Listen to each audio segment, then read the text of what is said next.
I'm going to go live here, and we're going to Awesome. let people kind of come in before we start. Okay.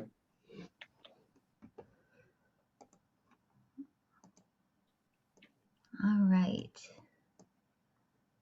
We are live. We're going to give people just a minute to jump in. Good afternoon.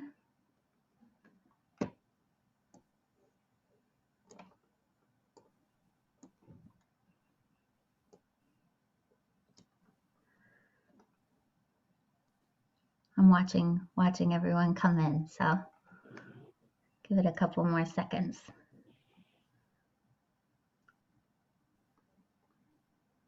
Hi, everyone. Good afternoon.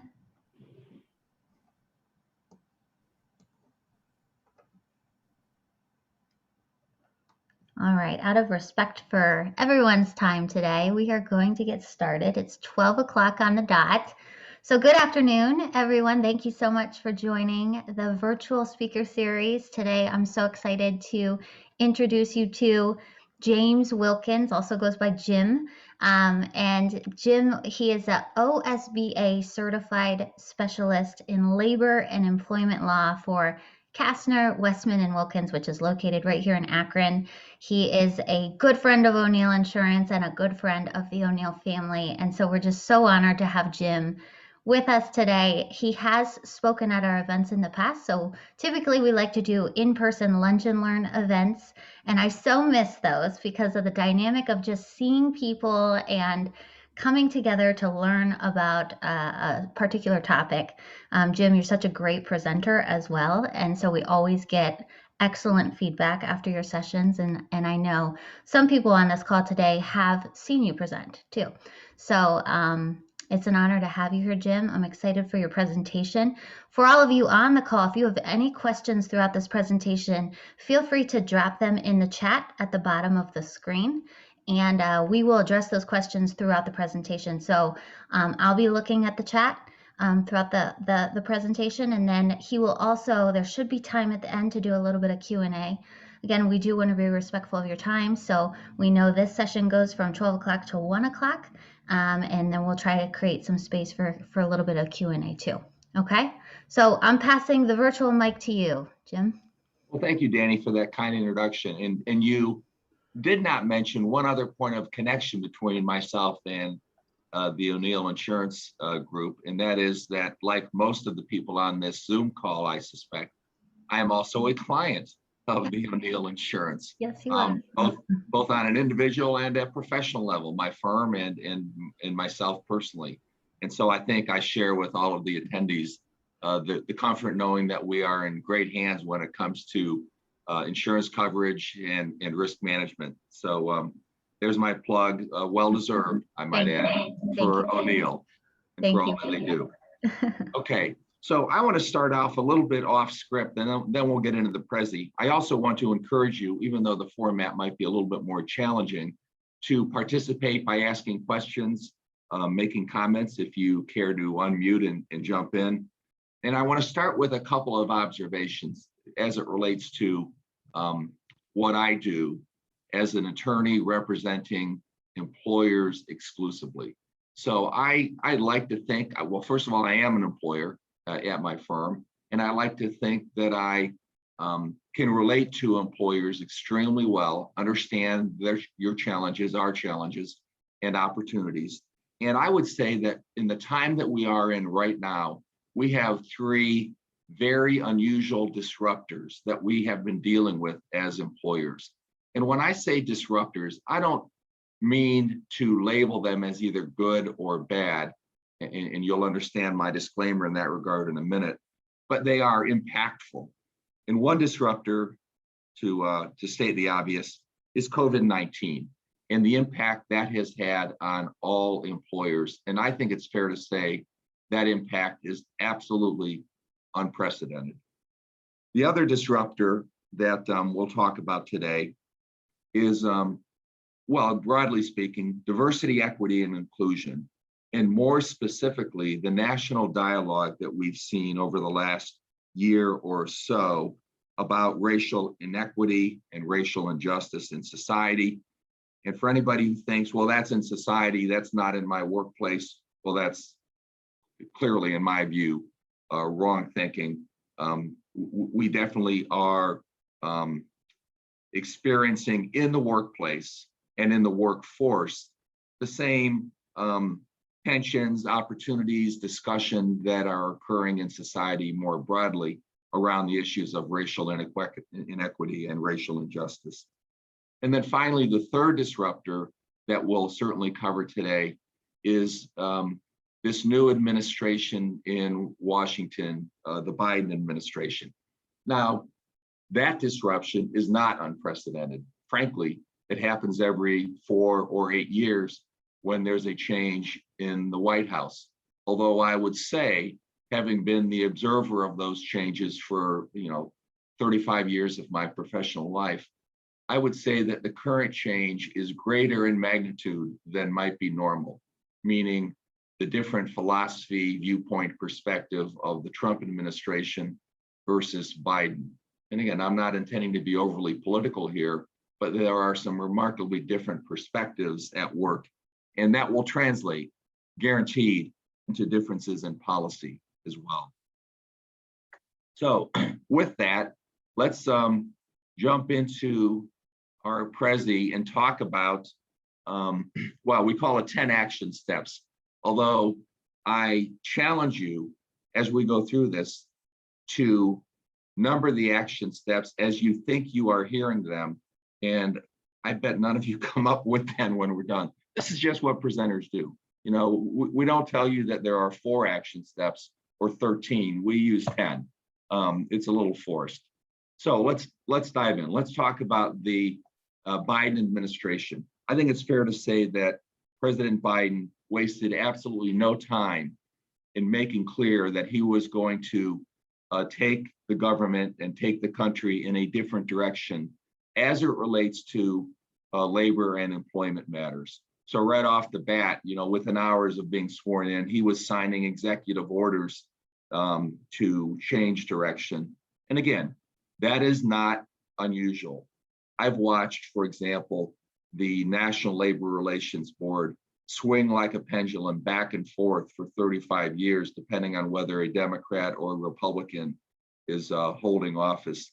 And the funny thing about NLRB law is you can find a case that stands for absolutely any proposition on either side of any issue because they are constantly changing their minds about what the law ought to be, depending on whether they were appointed by a Democrat or Republican. So that's always been a fascinating dynamic for me. Let's talk specifically about some things that Biden has done. And if you want a clue for where the Biden administration may be landing on labor and employment matters, frankly, just go back to the 8 years of the Obama administration, and you're going to be pretty close. And in fact, Biden is in some part recycling, I hope that's not a pejorative term, recycling some of the same executives and administrators that were employed by the Obama administration now in his own administration. And I can assure you that the appointees he's made so far are definitely more pro-employee and in many cases more pro-union than the people that they were replacing. And I give you some examples here. We don't need to talk in detail. But I think it was an interesting and telltale sign that right out of the box, President Biden fired the Trump-appointed NLRB general counsel. Oftentimes, they'll let a term expire and then replace that person with their own choice. Biden made no pretense here. He fired Peter Robb basically on the spot and replaced him right out of the box. And I think that was a message he was sending. And it was also a tacit recognition that he recognizes that he's in office because of the support of organized labor. And he wants to make it clear that he's going to have a pro-labor agenda. So be that good or bad, I think it's just a reality. We are going to see new employee protections. One thing that he's done is issued an executive order regarding non-discrimination as relates to sexual orientation and gender identity. And to be clear, that's not a change in the law. You may recall that in 2020, the Supreme Court ruled that discrimination based on sexual orientation and gender identity are in fact violations of Title VII's prohibition on sex discrimination. So that has been the law for a while now. But Biden's executive order makes it clear that the federal government is going to put its full force and weight behind the existing laws that prohibit discrimination based on sexual orientation and gender identity. So you're likely to see enhanced enforcement effort in that regard. Another thing that he did right out of the box, President Biden, is direct the federal government to, as quickly as possible, adopt regulations designed to ensure the safety of workers in the workplace as relates to COVID-19. I think reflecting his view that the Trump administration was deficient in that respect. And when I say as quickly as possible, what Biden said back, on January 21st was he wanted something in place by March 15. That hasn't happened. Actually, the Secretary of Labor, Mr. Walsh, sort of raised his hand and said, excuse me, we need more time, especially as we look at what impact vaccination will have on the safety of employees at work. So that is still in process, but coming our way. And another thing that I thought was interesting was this step to increase the staffing of the EEOC by 450 employees, which is a pretty dramatic jump. And I think that reflects the intent of the Biden administration to be far more active and aggressive when it comes to enforcing the existing EEO laws in the US. So you can expect more there as well. One problem I've observed for several years now is that when charges get filed with the EEOC, especially certain offices of the EEOC, like the one close to home here in Cleveland, they go nowhere fast. They languish. Oftentimes, Cleveland will ship those charges to Detroit and Indianapolis, where they can actually get something done. So I think you're going to see increased staffing there and increased investigation, better turnaround time on charges, and heightened scrutiny. So look for that. Be prepared for it. Another interesting thing Biden did is in the waning months of the Trump administration, as is customary, I think, they were cranking out an awful lot of regulations, much of it related to employment. And Biden basically said, not so fast. I want to put a freeze on all of that and let my new people who are coming into charge in these administrative agencies review what was coming down the pike or was recently adopted, and then put our own spin on that. So that has resulted in a lot of regulations that were proposed by Trump but not yet effective, being put on hold for the time being. And you can expect there will be a change in direction once the Biden administration actually rules on some of those matters. One example I'll give you is that Trump was proposing a very pro-employer view on independent contractors and the handling of them as distinguished from employees.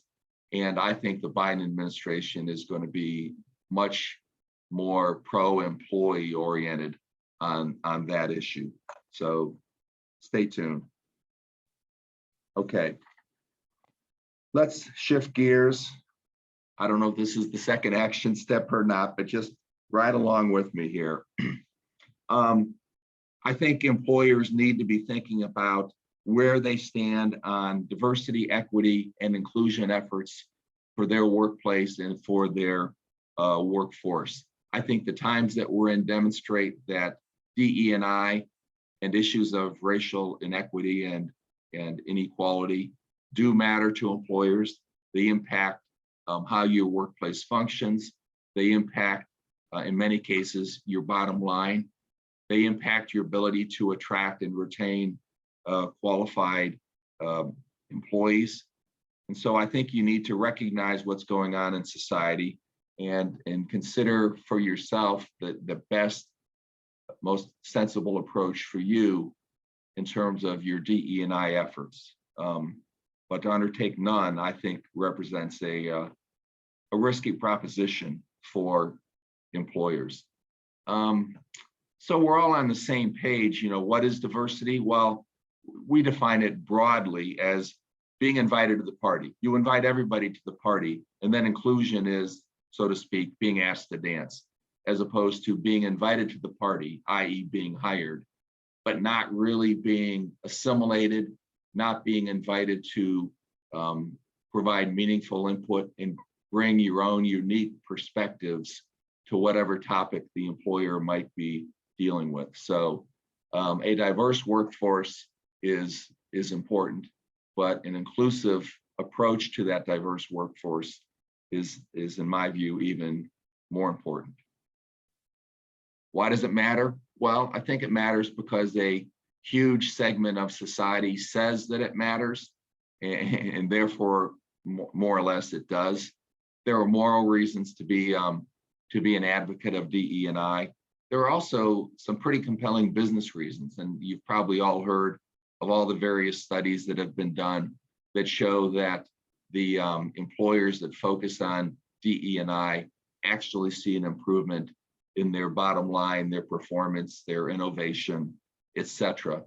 And then I would say to you that there are some legal reasons why diversity and DE&I efforts matter. One of them being that to the extent you have a diverse workforce and you openly talk about it and address matters of DE&I think you are thereby reducing your risk of bad behaviors in the workplace that might relate to race, gender, sexual orientation, etc., and thereby reduce your organization's risk of claims of discrimination or harassment based on those protected classes, race, gender, sexual orientation, etc. So to the extent your DE&I efforts result in more professional, polite dialogue and behavior at work, you are also reducing legal risk. Okay, so how do you advance DE&I efforts in the workplace? Well, we suggest you brainstorm what that means for your organization. How does it impact your hiring decisions? How does it impact your policies and your expectations in terms of what you want from employees, hours of work, flexibility in their work schedules? How do you onboard and train and mentor the employees that you have, recognizing that with DE&I being a focus, your onboarding, your mentoring processes ought to consider DE&I and the different talents and perspectives that a diverse workforce might prompt you to deal with. And we also believe that diversity training is important and valuable to make all of this stick together.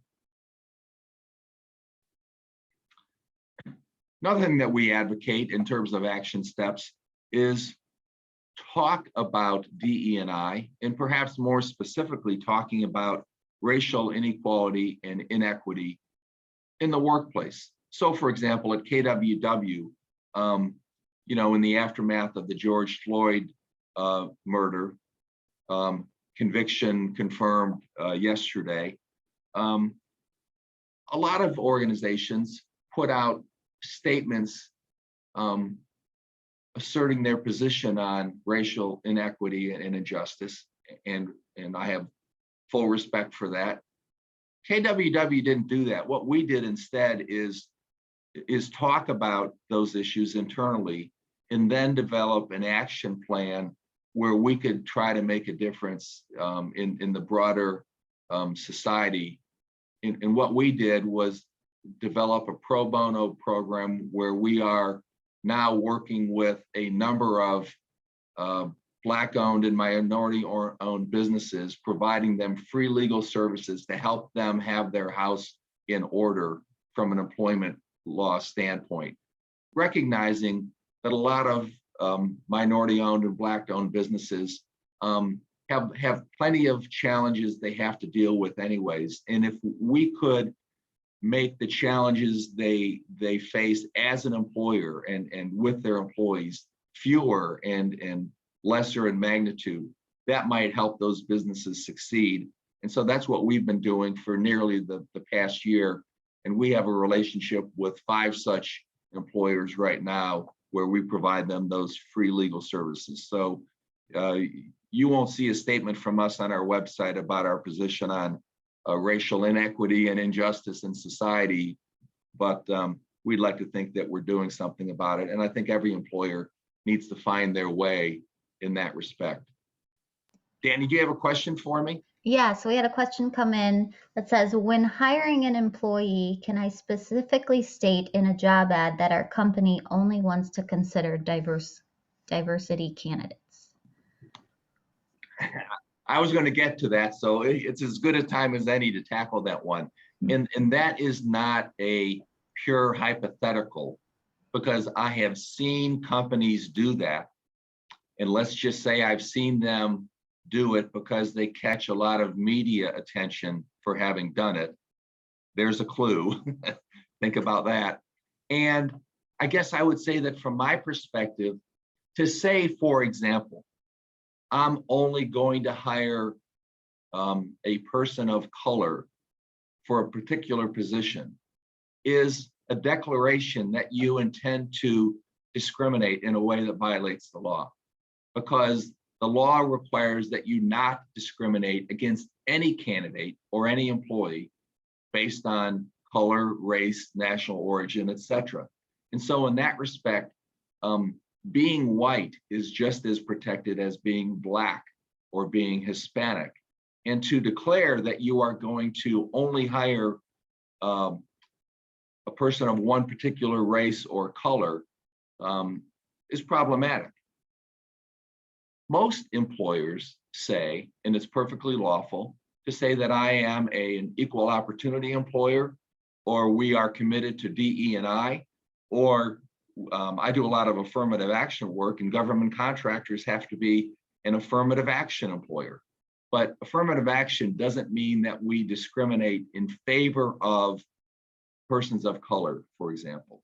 What it does mean is that we want a diverse workforce. We will cast as broad a net as we can in order to attract a diverse applicant pool.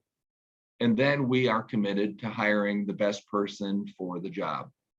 And I think most employers find that when you succeed in diversifying your applicant pool, a diverse workforce will follow, without going so far as to say, I'm only going to hire candidates that I define as being diverse.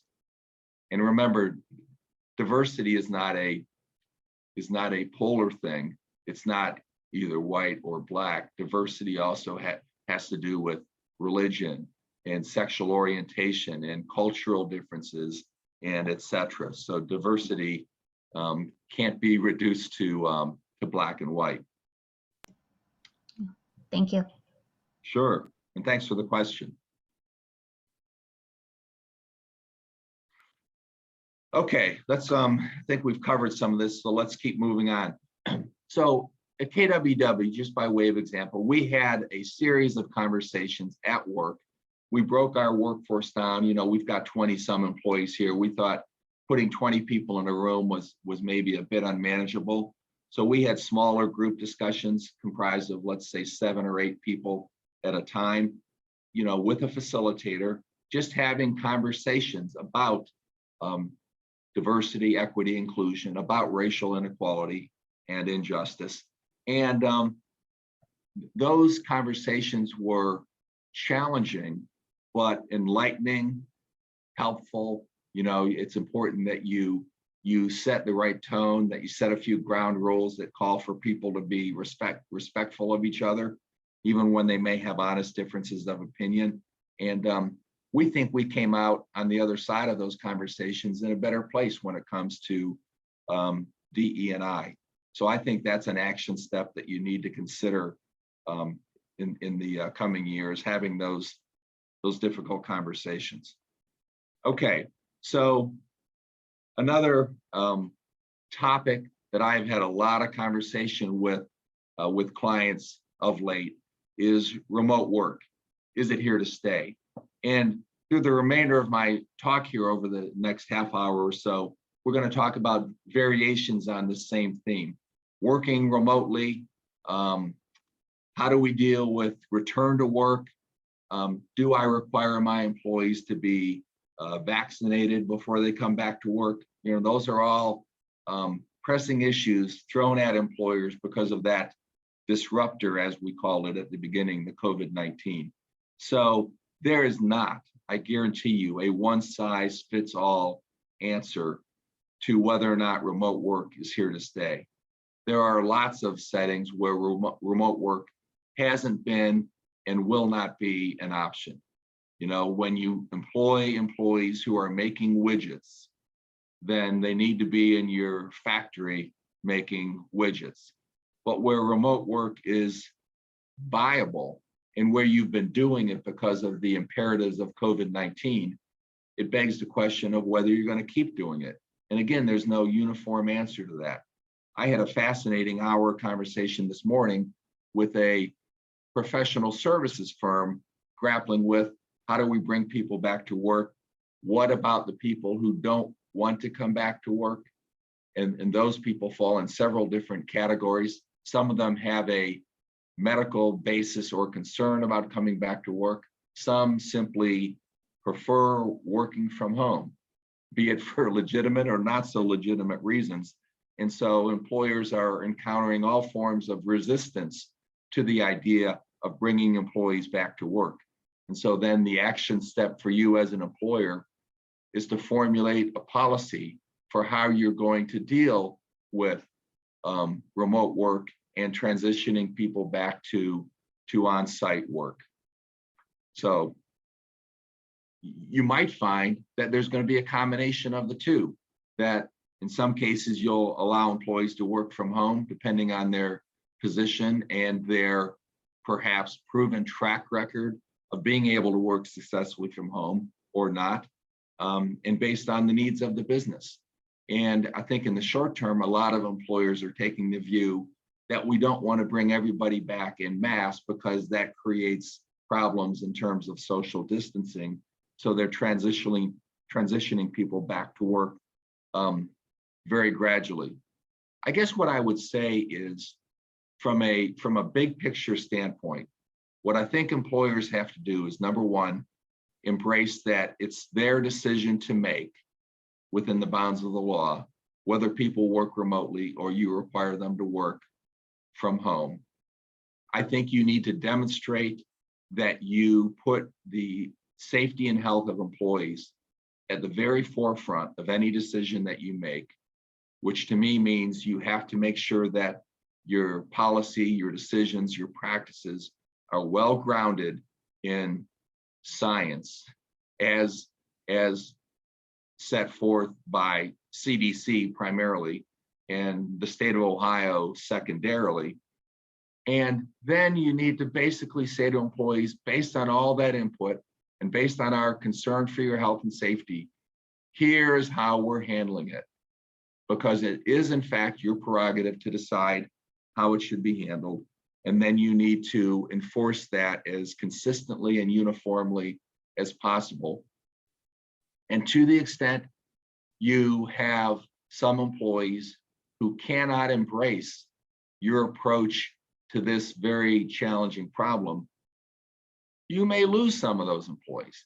And I think you have to recognize that having done your best to formulate a sensible policy that is good for you and your organization, that some employee attrition might be the inevitable byproduct of that.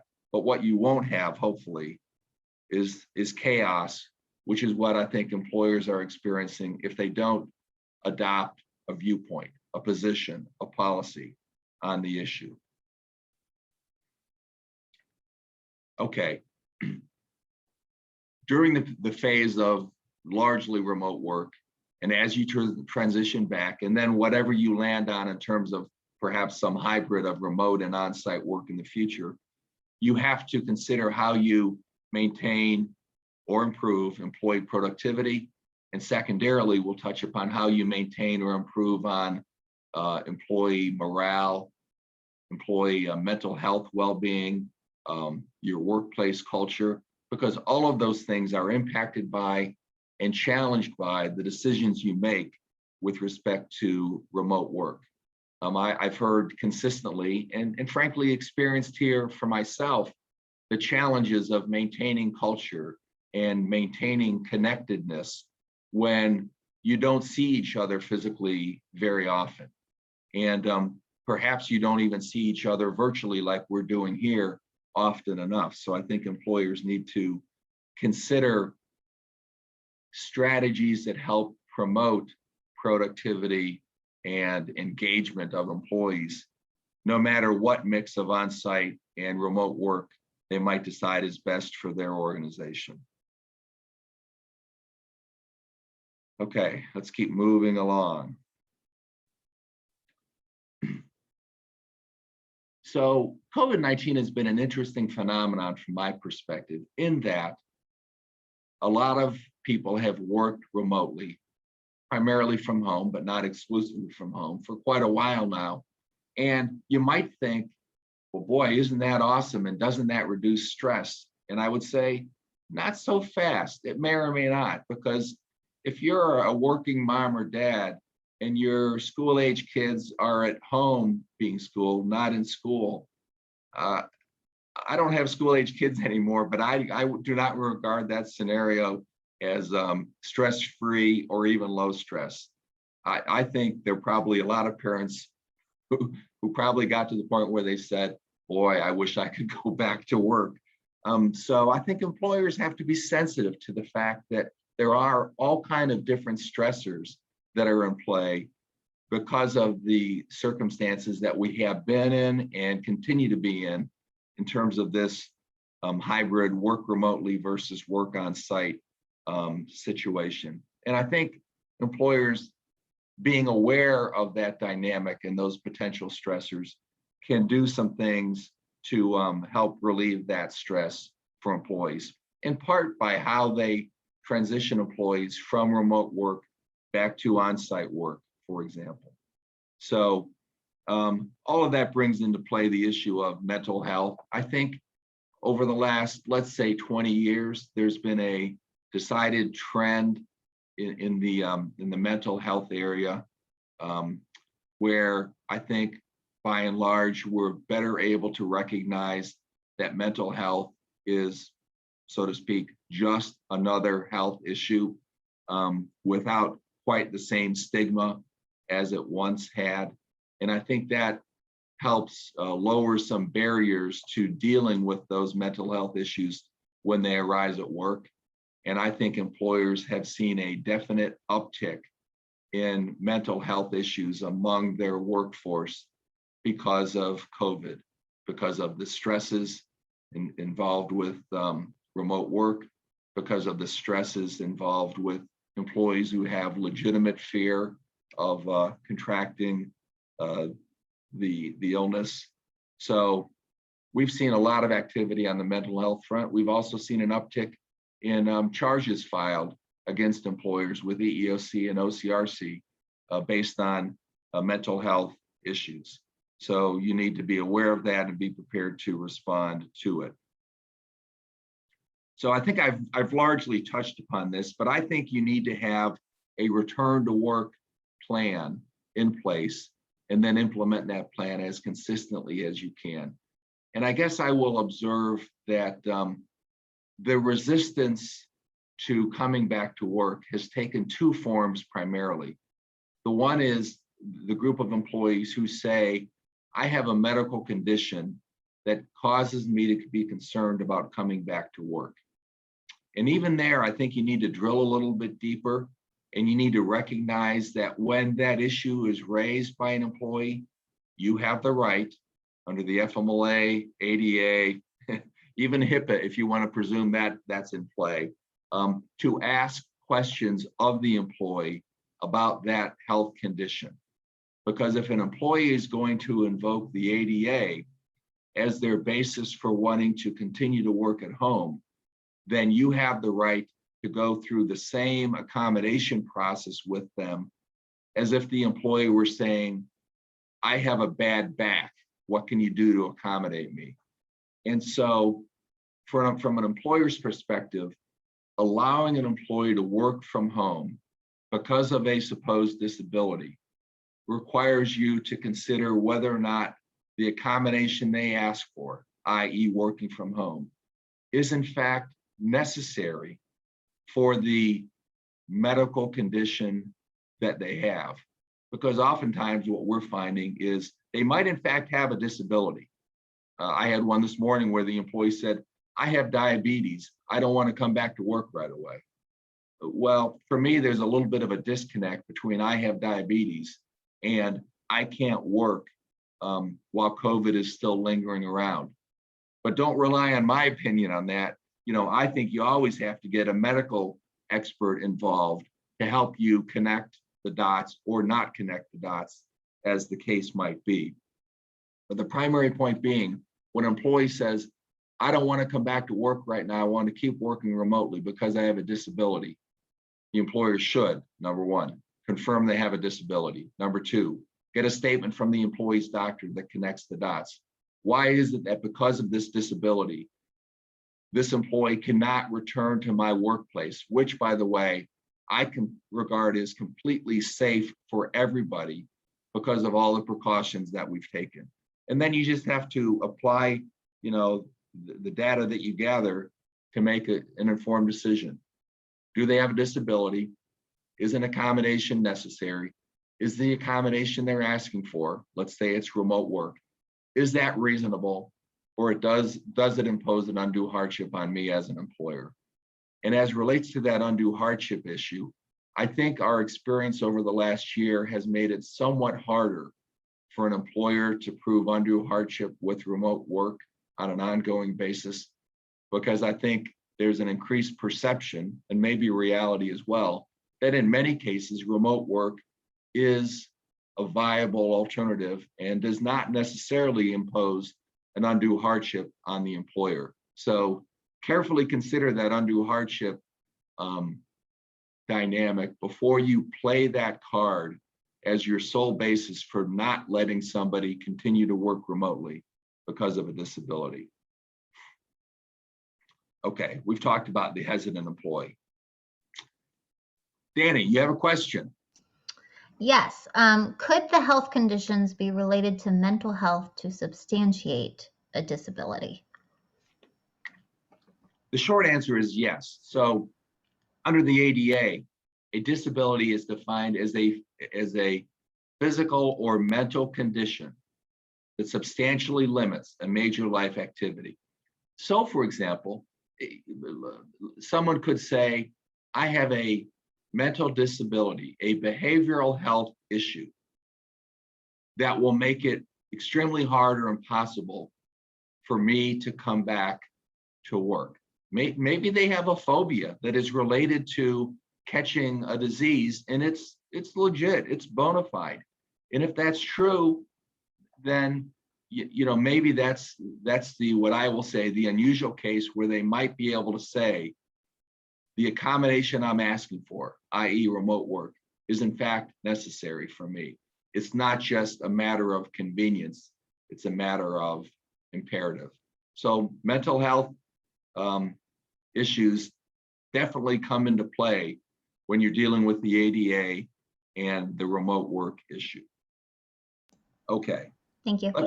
Let's talk about vaccines.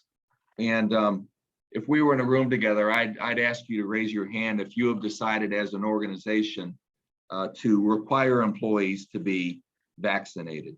And I guess the first thing I want to say is, hang on, let me jump ahead in my outline here for a minute, because just yesterday, OSHA issued some interesting guidance on that. And what OSHA is now saying is that if an employer requires employees to be vaccinated. And if that employee then has an adverse reaction to the vaccine, that may be a recordable illness or injury on your OSHA 300 log, which I thought was interesting. And it becomes recordable if the employee has to miss a day of work because of those reactions or complications to the vaccine, or if the employee requires medical treatment beyond just first aid, or if the employee has to be assigned to some other job because of the adverse reaction to the vaccine. So what OSHA is essentially saying is if you as the employer require employees to be vaccinated and something goes awry, that is viewed as work-related, requiring the OSHA 300 log entry.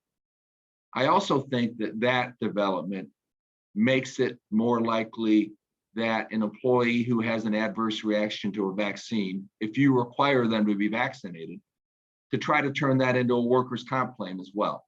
So now for that to really work, the employee would have to incur some medical expense that would then be covered by the comp claim, or be out of work for more than 7 days in order to be eligible for temporary total disability benefits.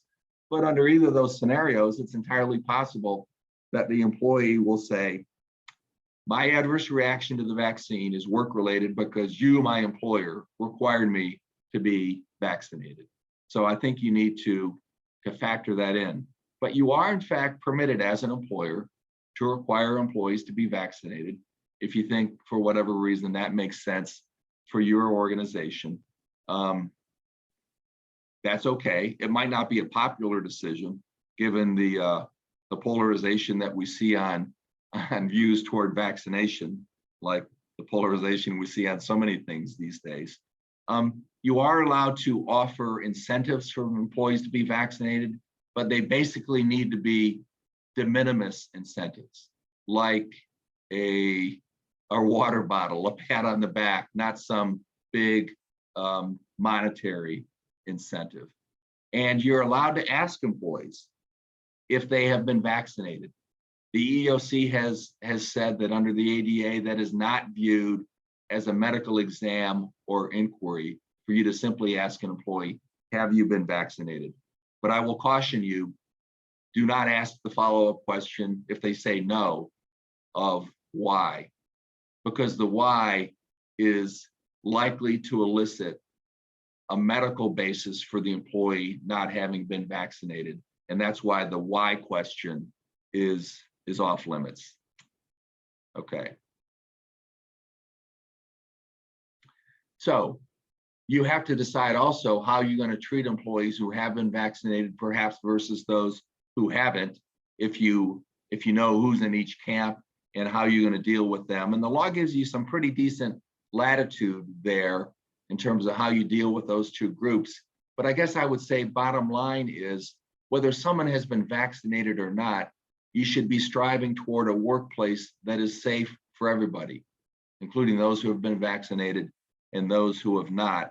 And so segregating those two segments of your workforce doesn't make obvious sense to me, but I'm not saying that it would be patently unlawful. I think you ought to talk to legal counsel if you're going to go down that road. Danny, you're back again. Yes, I'm back. Okay, another question. Can you ask certain employees to be vaccinated based on their role in the company, but not others? Well, the word I latched onto there is ask. So I would say you can ask any employee to be vaccinated. And I don't see a reason why you can't selectively ask people to be vaccinated based on the roles that they play. So for people whose job makes it inherently harder to practice social distancing, for example, you might say to them, because of those challenges, we want people in those roles specifically to be vaccinated. We're asking you to do that. I think that would be perfectly lawful.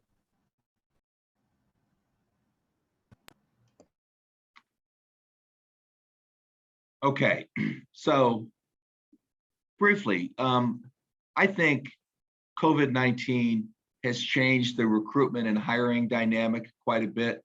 Like, when's the last time you went to a college fair in person to recruit candidates to your organization? People are switching over to virtual. I think people are adapting and finding different ways to tackle this hiring challenge. So I think as an action step, you need to be considering for both the short and medium term, but also perhaps the long term, what strategies you need to adopt in order to be able to continue to recruit and hire the best possible people. On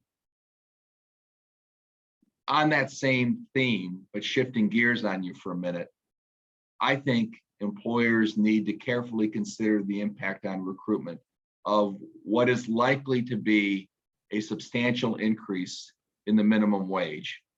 And I didn't reference that when I started out talking about the Biden administration, but I'm sure you've all heard talk of the Biden administration's intent to push legislation that would increase the minimum wage. The most common discussion I've heard is push it to $15 an hour over the course of 3 or 4 years, let us say.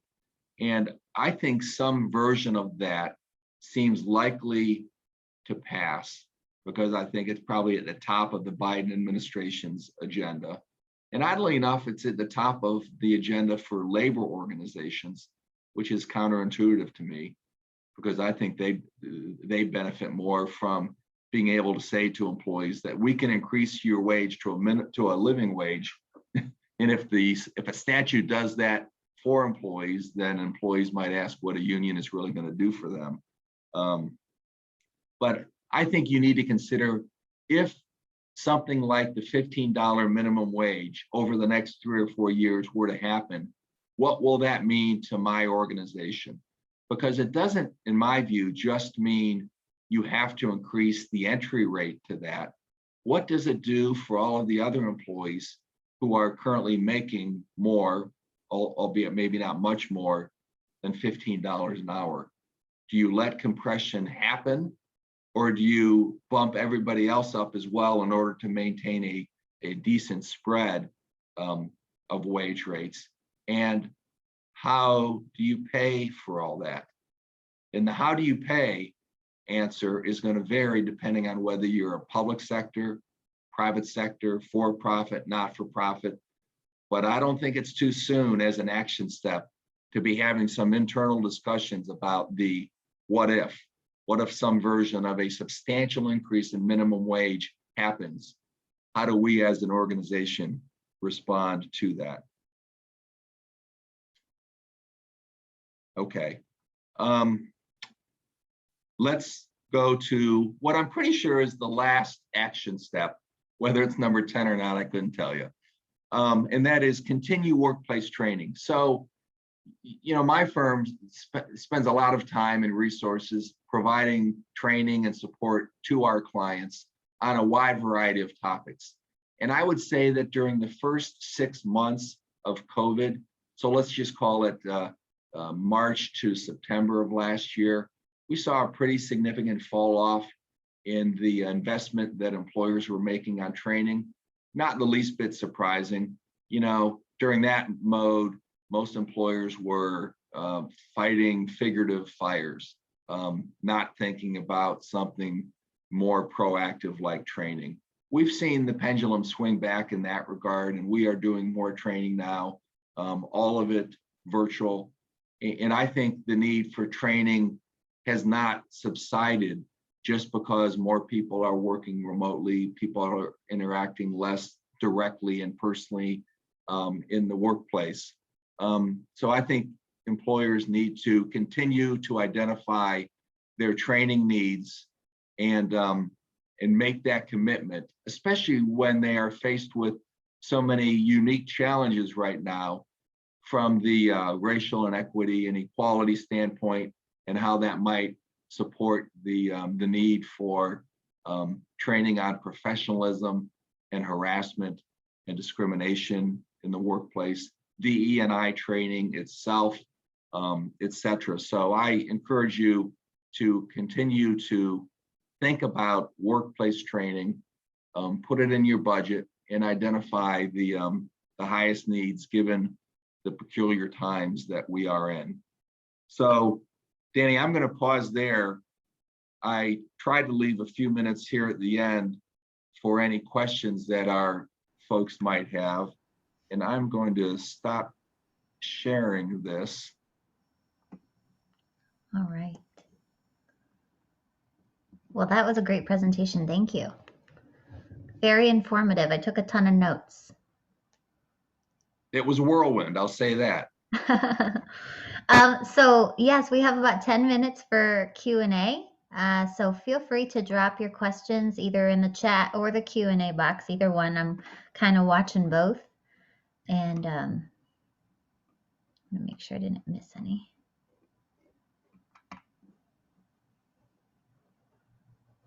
Well, I'm looking in the chat box. My own wife left midstream. Yes, she did. What the heck? I knew she was going to. She had another commitment.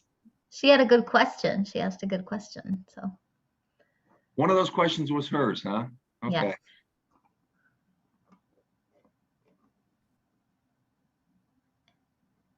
Any other questions here?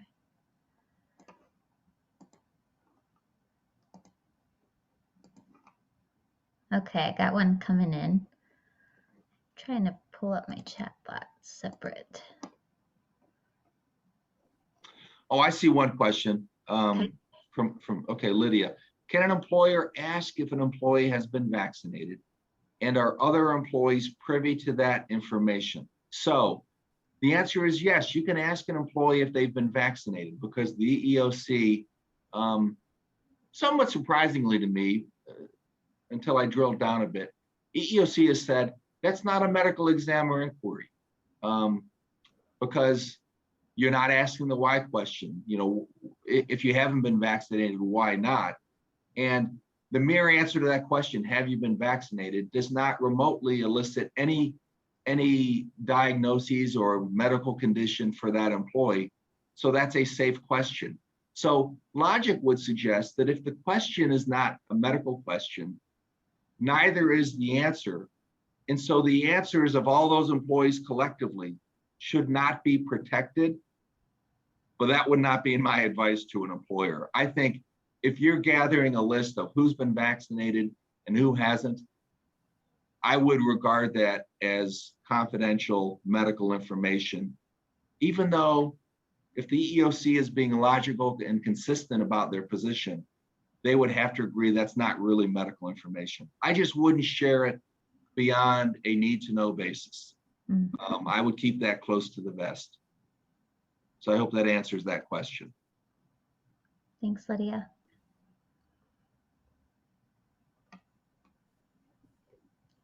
Is there anything related to like an employee feeling like they're being discriminated against from not getting the vaccine? From not getting the vaccine. If like an employer is recommending or, you know, encouraging people to get the vaccine, not requiring it, but then the employee may feel discriminated if they're one that's not getting it. Yeah, so let's offer some hypotheticals. So the employer says, well, we're not requiring that you be vaccinated, but until you get vaccinated, you have to continue to work remotely.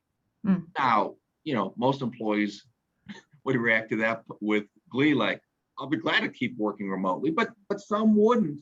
And to the extent they view that as an adverse employment action, not letting me come back to work, you know, let's play that out. Maybe the employee's thinking, if I'm not on site working with everybody else, I'm going to be out of sight, out of mind. I'm going to lose any advantage I might have for future promotion and pay increase, etc. So you are penalizing me by forcing me to stay home. But I think in the same way that employers are permitted to require employees to be vaccinated, the employer is allowed to say that if you don't, then we're not going to let you work. The problem is if the employee is not being vaccinated, not because of a political or personal view, but because of a religious view, or because they have a disability such that vaccination is contraindicated, I think the employer is at some risk in requiring that employee to continue to work remotely when the reason they can't come back to work is ultimately because of a disability or a religious belief, because those are the impediments to them getting vaccinated. So I think in that situation, you ought to be talking to your legal counsel about the risk of forcing someone to continue to work remotely or not work at all, perhaps, because they can't be vaccinated or won't be vaccinated because of a disability or a religious belief. Sure. Because to say we're not letting you come back to work if you're not vaccinated seems like, in a way, an admission that it's not safe to be at work when you're not vaccinated, when in fact an employer should be saying it's perfectly safe for you to come back to work because we're following all of the precautions that have been given to us. Right. I have two more questions. If an employer requires a vaccine and the very unlikely event an employee passes away from the vaccine, could the employer be held responsible? Well, we've already talked about that being clearly a OSHA 300 log recordable event, because I think death would trigger that. Not to be flip about it, sorry. And I think we're in uncharted territory when it comes to workers' comp, but there certainly is the view that, for example, contracting COVID at work is viewed as a compensable illness or injury under workers' comp law. The challenge for employees has been being able to prove that you contracted the COVID-19 virus at work. And I think the places where we've seen most success in that regard from an employee's perspective would be those who work in healthcare and those who work as first responders. So when those people have contracted COVID-19, I think they have an easier time proving that it happened at work. And when it happens at work, then that's a compensable injury for which they're entitled to workers' comp benefits. So if someone can prove that I had complications from a COVID-19 vaccine that my employer required me to have, I can see them trying to turn that into a workers' comp case. And there is a death benefit provision under Ohio workers' comp law, most state laws, I would presume. So I can't sit here and say, oh, don't worry about it, there's no risk. I think there's potential liability there. Okay, thank you. One more question. In regards to hybrid work, a lot of headlines are pushing that remote work is the new normal. Does reality meet that hype? Do you see many of your clients sticking to full office returns or long-term hybrid options? I think it's too early to know for sure. I've seen clients who are already requiring employees who were working remotely for the better part of a year to come back to work, even though remote work has been a perfectly viable option. So some are already there and others are taking more of a wait and see approach. I have heard a lot of talk about the hybrid approach. I don't foresee all employees coming back to the 5-day-a-week in the office scenario that prevailed before, March 16th of last year. So I think a lot of employers are thinking in terms of some hybrid where employees work on site several days a week and work remotely several days a week. And I think employers are looking at that from a practical standpoint. It's what employees want. And so to that extent, from a recruitment and retention standpoint, we feel like we need to be there in order to attract and retain.